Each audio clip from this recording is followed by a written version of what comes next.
বলছি তোমার ঘরে জায়গা নাই? হ্যাঁ, ঘরে জায়গা নাই? হাগার মতন বসেছো খেতে এইখানে।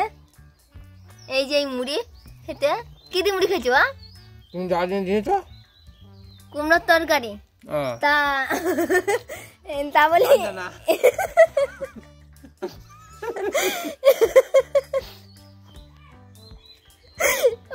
আমাকে মাখালো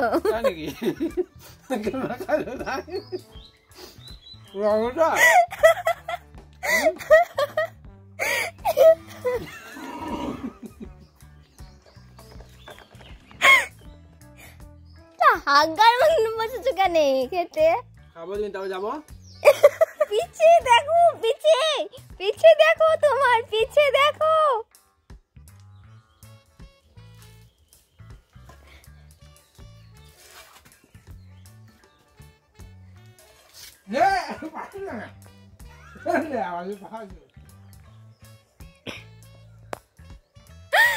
বলছি খেললে আগে নামিয়ে থুবা না, চুপচাপ ধুয়ে দিবা।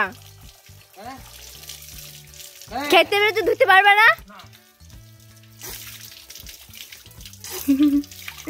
ভালোই ভালোই বলছি, এটা ধুয়ে দাও, নাহলে কিন্তু কপালে কষ্ট আছে।